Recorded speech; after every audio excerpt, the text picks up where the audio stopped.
आप सदैव खुश रहें, स्वस्थ रहें और मस्त रहें। आमतौर पर हाइपरटेंशन की समस्या कई वर्षों में विकसित होती है, जो बिना किसी लक्षण के सामने आए अस्वस्थ जीवन शैली के कारण आप भी हाई ब्लड प्रेशर के शिकार हो सकते हैं।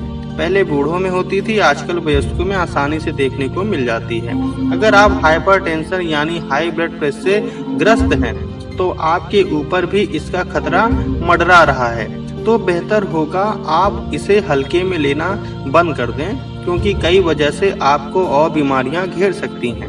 जैसे भारत में हाइपरटेंशन की समस्या तेजी से बढ़ रही है। प्रत्येक 3 में से 1 व्यक्ति हाई ब्लड प्रेशर से प्रभावित रहता ही है, और इसे मेनली साइलेंट किलर भी कहा जाता है।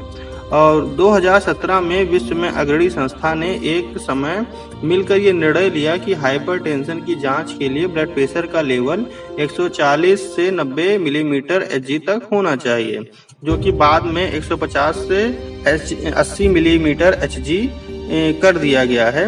और अगर 130 मिलीमीटर Hg या इससे ज़्यादा है तो आपको ब्लड प्रेशर की समस्या है।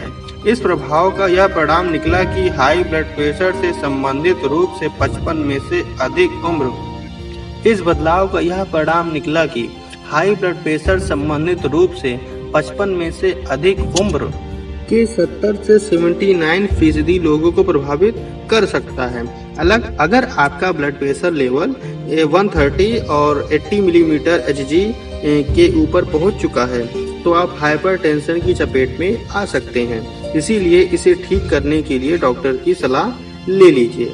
क्या आप जानते हैं, दिन में अलग अलग समय पर आपका ब्लड प्रेशर लेवल अलग अलग रहता है। आमतौर पर सुबह के समय बीपी कम ही रहता है, जबकि दिन में बढ़ता है और दिन रात में फिर घट जाता है। इसीलिए ब्लड प्रेशर के टेस्ट में समय भी काफी महत्वपूर्ण घटक होता है। अगर आप स्वयं में हाइपरटेंशन के खतरे के बारे में जानना चाहते हैं, तो बेहतर होगा 24 घंटे में बीच बीच में आप अपना टेस्ट कई बार कीजिए, फिर उसका औसत निकाल लीजिए।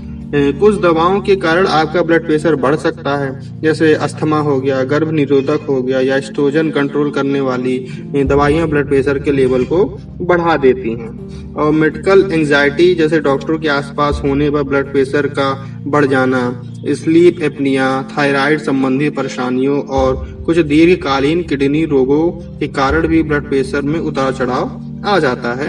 अगर आप ऐसी किसी दवा का सेवन कर रहे हैं जिसका असर ब्लड प्रेशर पर पड़ सकता है, तो अपने डॉक्टर को इस बारे में जरूर बताएं। और आप समय समय पर खुद बीपी पे नजर भी रखते रहें। जैसे सेल्फ मॉनिटरिंग डिवाइस की मदद से आप खुद घर पर भी अपना बीपी चेक कर सकते हैं। अगर आपको हाइपरटेंशन है, तो आप इस मशीन को डिस्क्रिप्शन से देखकर भी खरीद सकते हैं। अगर आपको हाइपरटेंशन या इसका खतरा है, तो डिवाइस आपके लिए बहुत मददगार साबित हो सकता है। हालांकि आपको उंगलियों और कलाई के बजाय कोहनी पर लगने वाले कफ्स और डिवाइस खरीदने चाहिए, क्योंकि इनकी बीपी रीडिंग ज्यादा सही रहती है। और इस डिवाइस से पहले आप बीपी चेक करने से पहले अपने डॉक्टर से इसकी जांच जरूर करवा लें। आप सदैव खुश रहें, स्वस्थ रहें और मस्त रहें।